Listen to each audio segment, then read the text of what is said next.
I appreciate it. I do appreciate it. And what we're doing this morning is we are. I'm finishing up a. Can I get the podium light? There we go. Little light on the situation.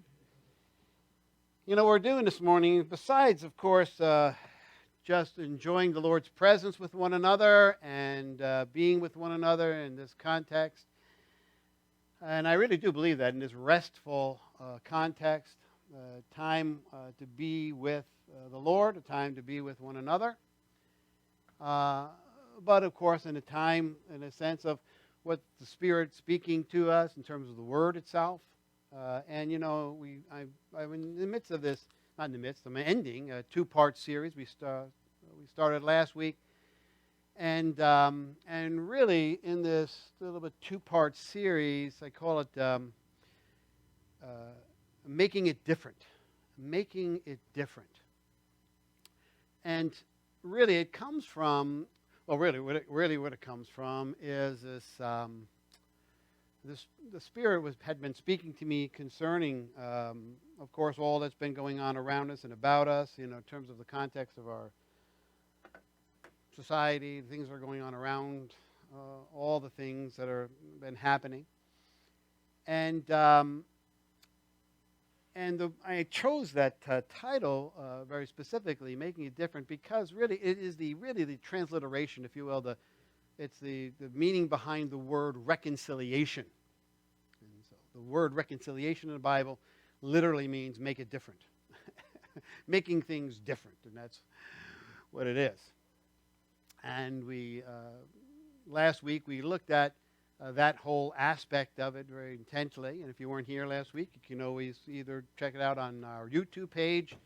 You can get there via our website. You know, at the bottom of the website, front page of the website, you can see what we talked about last week.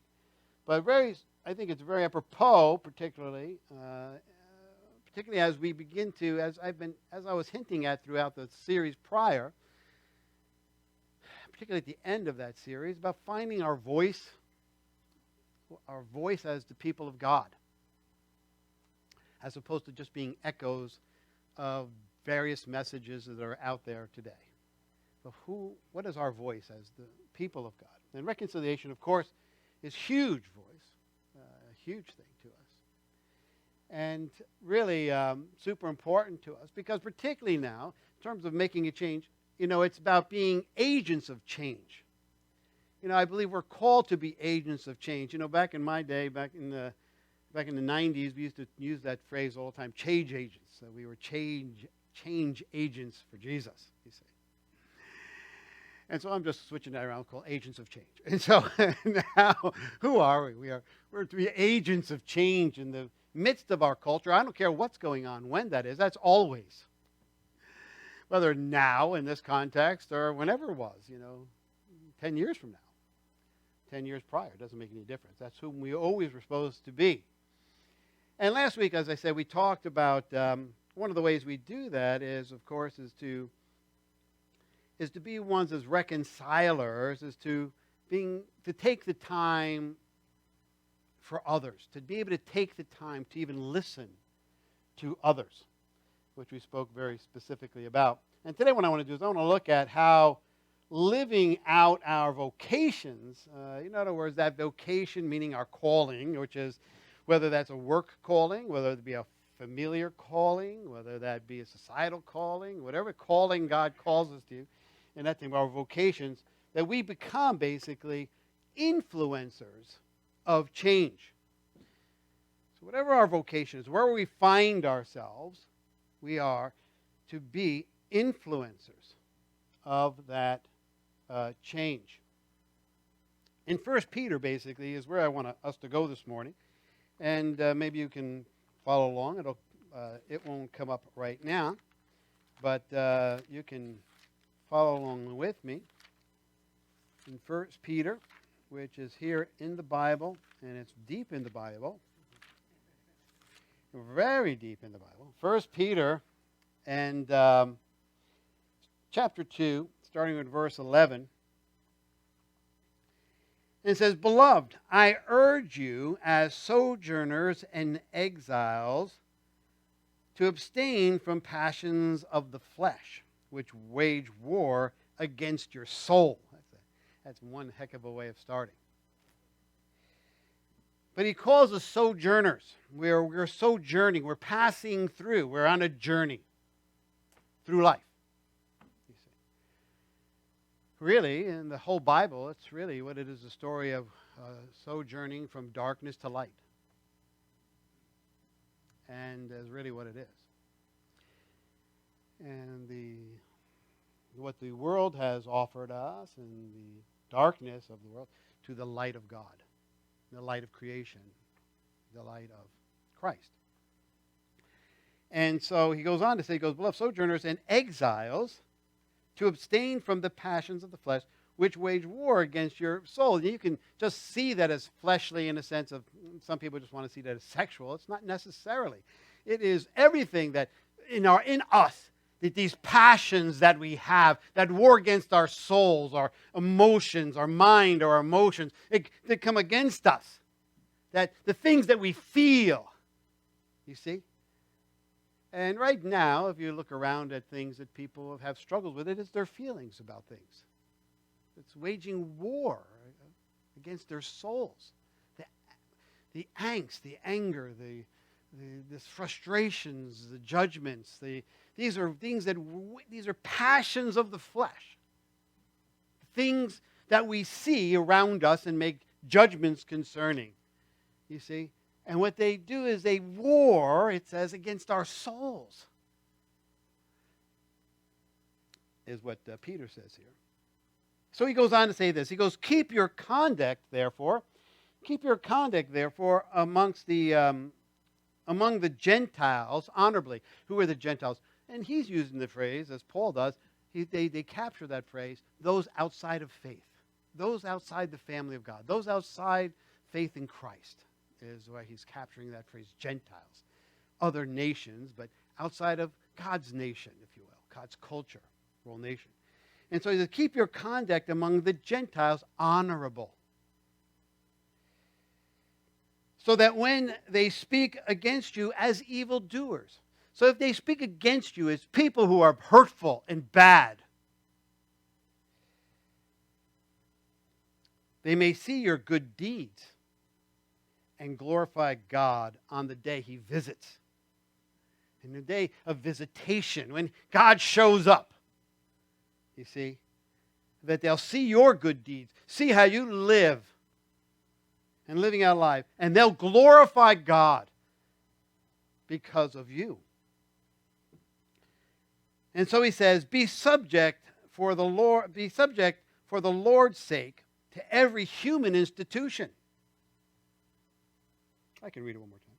Be subject for the Lord's sake, for God's sake, for Jesus' sake. Be subject for the Lord's sake to every human institution. Whether it be to the emperor as supreme, Caesar. And remember, now Caesar's back in that time, Nero and those kind of things. We're not talking, our present president or some even Idi Amin from we're talking Nero or somebody like this. That's who he's referring to. That's some guy you like or don't like, some gal you like or don't like. He's talking about a despot, tyrannical leader here. I hate to put it in context for you, but that's exactly what he's talking about. He goes, whether it be to an emperor as supreme or to governors, whether you like them or not, New Yorkers, or to the governors as... That's the truth. I'm just telling you. Whether you like it or not, it doesn't make it to me, whatever. Or to governors as sent by him to punish those who do evil and to praise those who do good. For this is the will of God, that by doing good you should put to silence the ignorance of foolish people. That even in the midst of all of that, by doing good, you will be shutting the mouth of ignorant people. And there's plenty of those running around. He says in verse 16, live as people who are free. Though you may not feel free because, in his case, you're under the thumb of a tyrannical leader, emperor, but you are free. Live as people who are free, not using your freedom as a cover-up, though, for evil. Not using your freedom as a cover-up for doing hurtful things against another, but living as servants of God. Honor everyone. Love the brotherhood. Fear God. Honor the emperor. Is what wise Peter says. So, how do influences of change make things different? How do they make things different? Two things I want to point out this morning. And it's by living out, I believe, their vocation and seeing they're living out their vocation as image bearers of God. You know, James Hunter. You know, I'm going to suggest some books to you guys this morning. I hope you don't mind. You know, James Hunter, he wrote a book. It's called To Change the World, basically.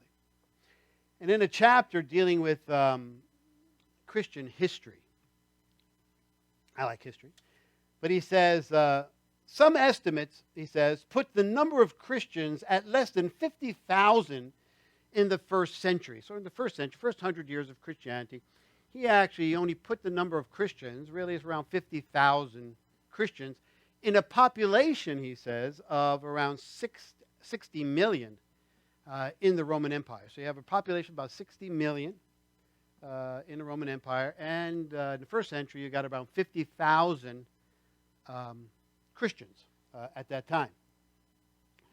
Christianity, over 3 centuries, evolved, though, from an obscure sect, which it was, considered a Jewish sect. It went from an obscure Jewish sect to a threat significant enough to warrant persecution.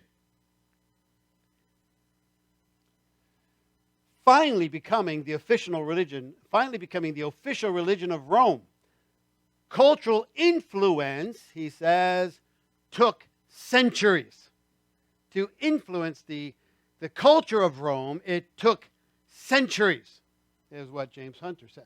In 1 Peter says this. He says, keep your conduct among the Gentiles honorable, so that when they speak against you as evildoers, they may see your good deeds and glorify God on the day he visits them, or us, as it may be said. You know, right now it's amazing to me how Christians actually are considered evildoers. If you're any reader of the things that go on right now, there is such a backlash against Christianity and Christians, the Church of Jesus. I mean, there is all kinds of backlash.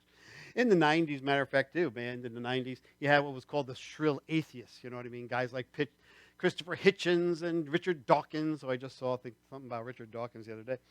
And Daniel Dennett. I've read all these guys' books. Sam Harris, all these guys. And they're just railing against the church. There's one book I have on my bookshelf right now, God is Not Great. That was like Christopher Hitchens' book, God is Not Great. And what does he do in that book, as Dawkins often does? Just rail against Christianity. Rail against Christians, how much evil they have done over the centuries, and go through the history of how poorly it is and how bad religion and how bad Christians are and this kind of thing, and seen as evildoers. Interestingly enough.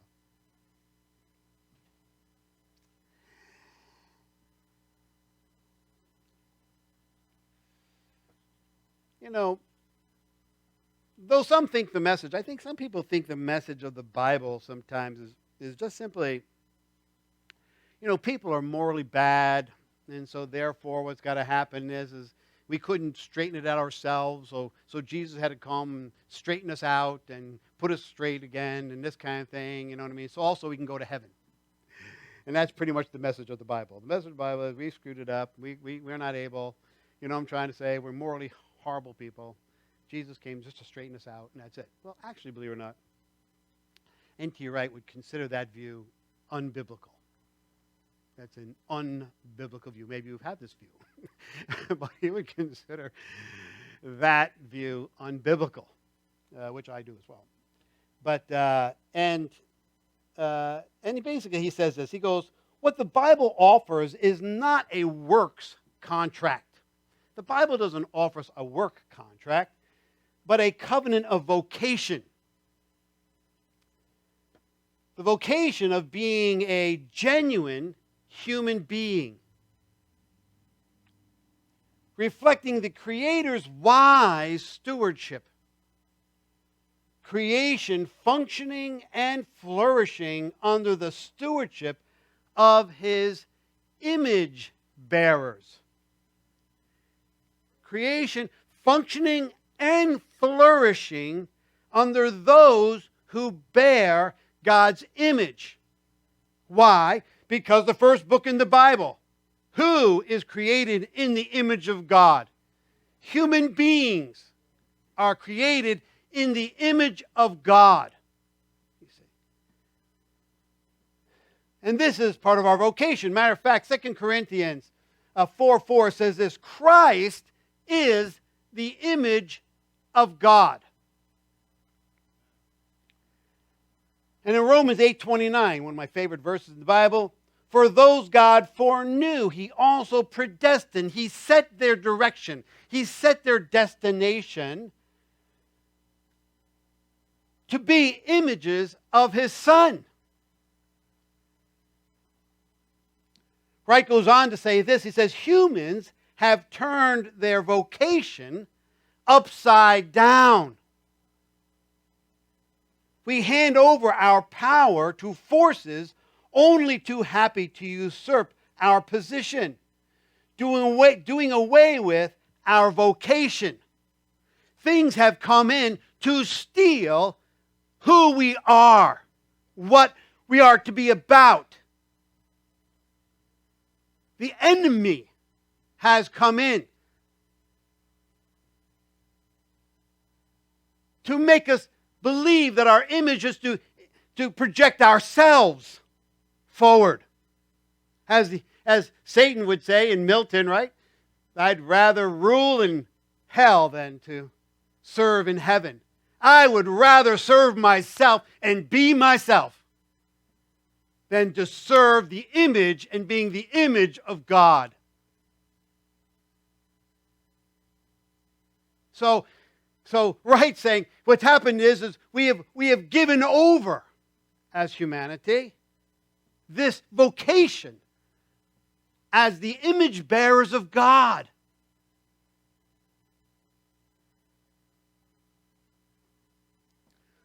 Which I get excited about.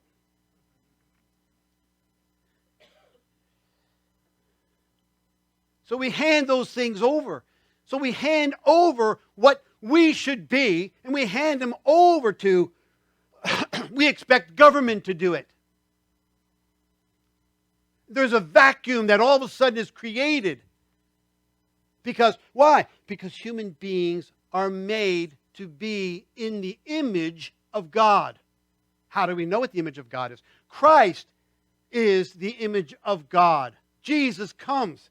And so now we're being conformed into. We're having this renewal through Jesus as being image bearers of God. How? Because we see Jesus. We're being conformed into His image. But this vacuum was created. So all of a sudden, because we know certain things should be a certain way. But this vacuum is created because humans have vacated that vocation. And they leave it up to someone else. We expect the government to do it. We expect, no, not that government is bad. Because why? God is about order. We have government because it's about order and things like this. But the problem is we expect the government to do everything. Make it all right. Make people be in line.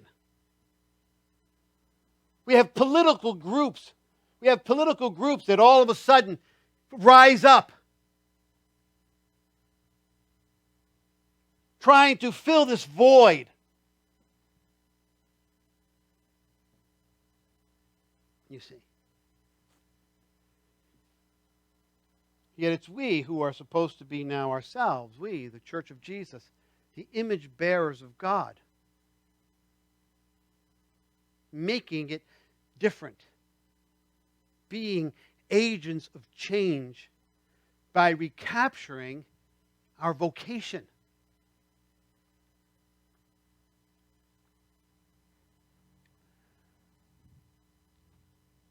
As opposed to idolatry, which looks to something else to speak for us.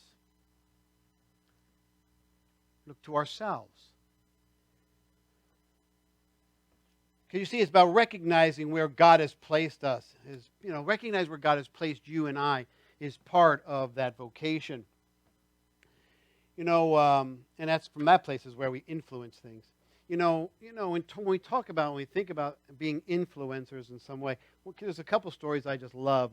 One is, one of history, matter of fact, is I mentioned the Roman Empire and all this kind of thing.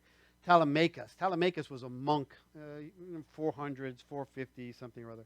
And by this time, Rome pretty much is becoming Christianized. There's a lot of paganism still in there, a lot of pagans there and things like this. But matter of fact, the emperor at that time is a Christian. They've had some Christian emperors now for some time. Bishops have influence within the context of the culture. But they still have things going on that are very not good. And matter of fact, one of those things is the gladiatorial games. The gladiatorial games are still going, right? Guys, with swords, chopping each other's heads off and things like this, in the middle, and everybody going, come on, run them through again. And, you know what I mean? That's why the mafia, started in Italy. And so the thing is that I'm just telling you, it's like, well, come on, let's do it. And so, but of course, as Christianity began to grow more and more within the context of the Roman Empire, all of a sudden, people are going, it's like some guys are going, this is not right. And there was this one guy, Telemachus. He's a monk, basically. And what does he do? He can't take it anymore. And so what he does, he jumps into the arena. He jumps into the Colosseum one day while two gladiators are about ready to kill each other. And people got so, because now he's trying to stop it. He's trying to stop these guys. And people got so incensed that they stoned him to death.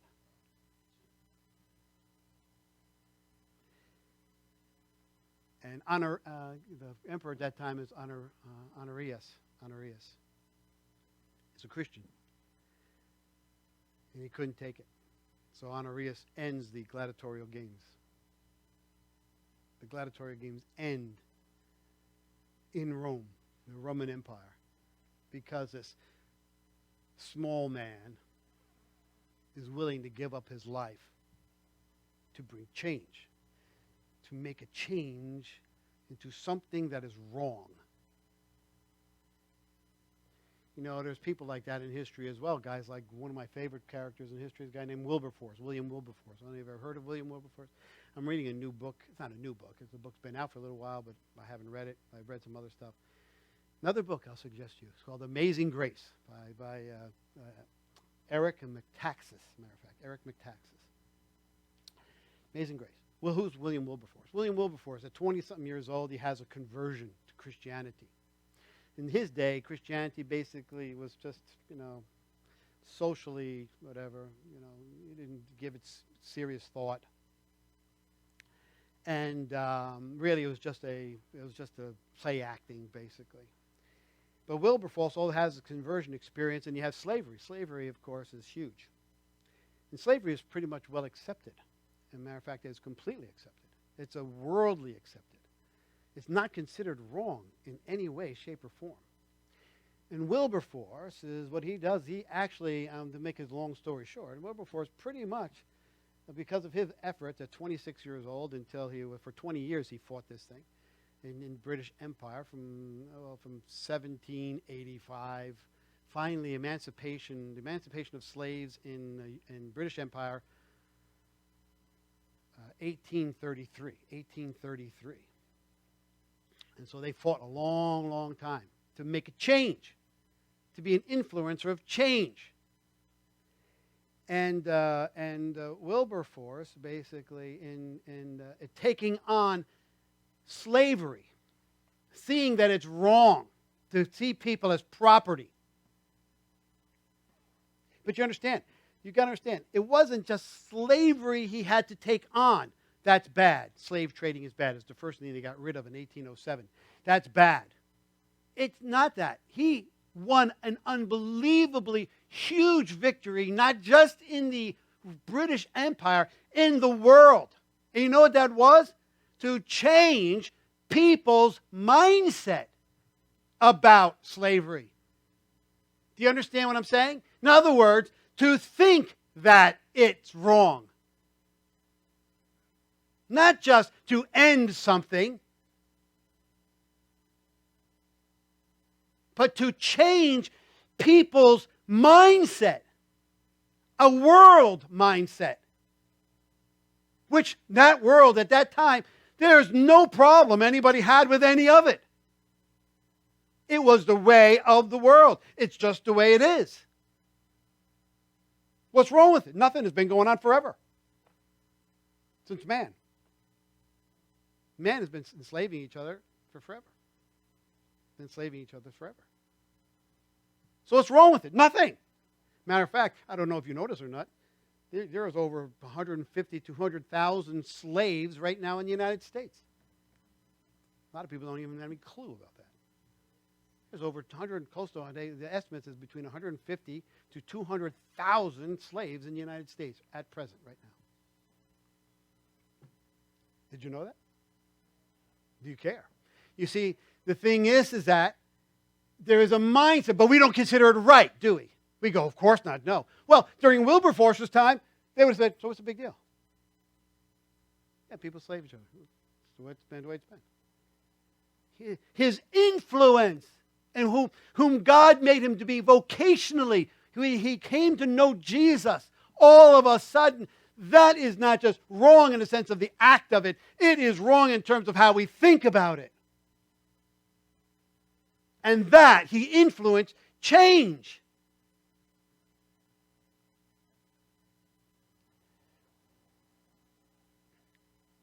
You know, in Peter, 1 Peter 2, he says this, "For this is the will of God, that by doing good you should put to silence the ignorance of foolish people."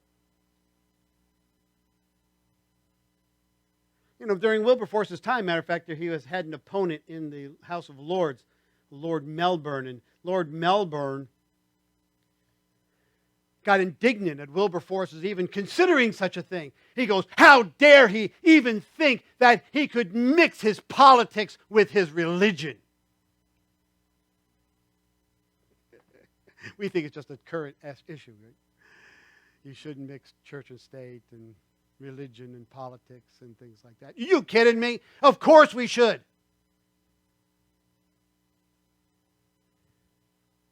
To be influencers of change. To truly be agents of change. To make a difference. To make things different.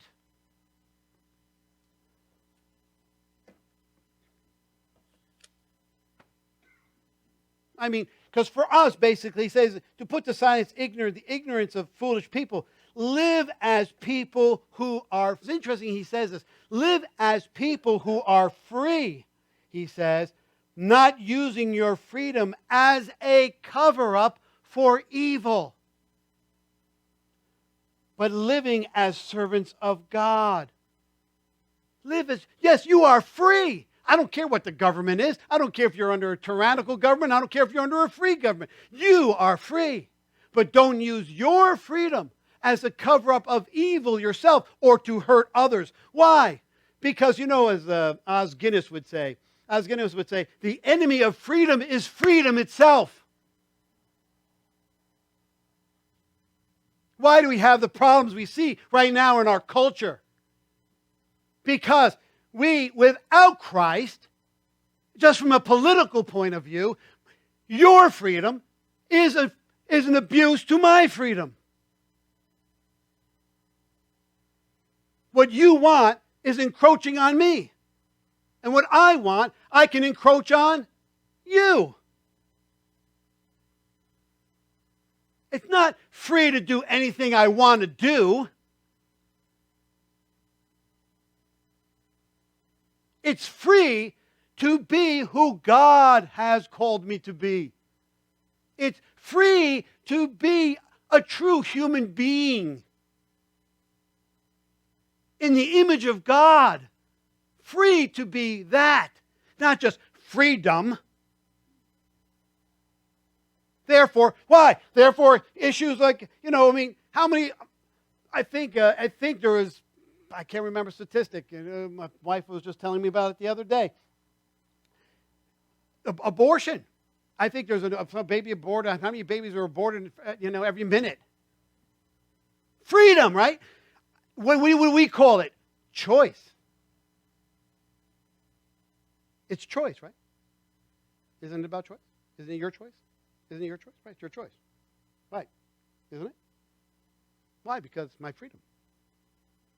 It's the freedom I have. I have the freedom to choose whatever I want. And God forbid you should get in the way and tell me I cannot. Don't you dare. Don't you dare tell me I can't. Do not use your freedom as a cover-up for evil. What we see now going on about us. You see, it's this freedom,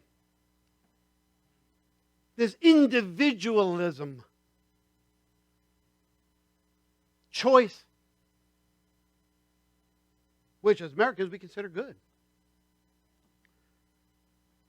But it's not freedom in that sense. It's a freedom to be who God has called us to be.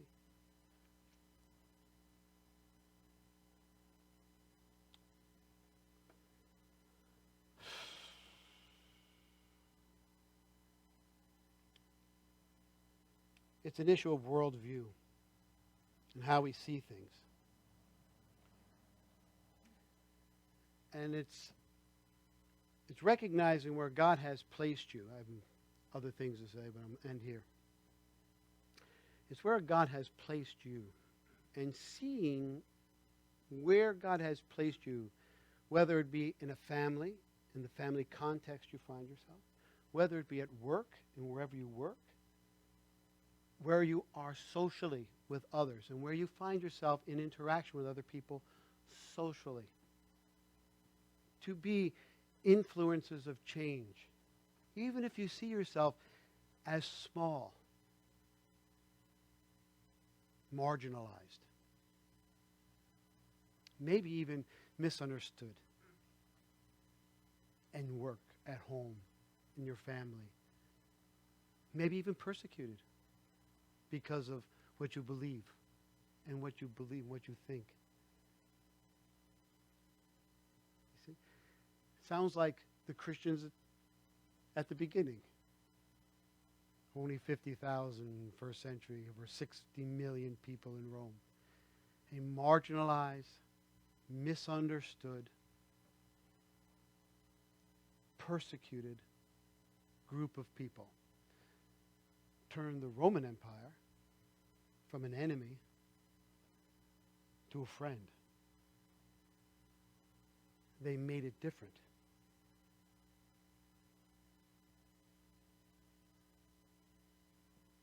All because of their influence. Peter would say it this way: do good. Even when people want to speak evil against you, they won't be able to. Therefore, don't use your freedom for evil, but to do good to people. Be an influencer of change, whatever context or vocation God has called you into. You see? All right, I'm going to end with that.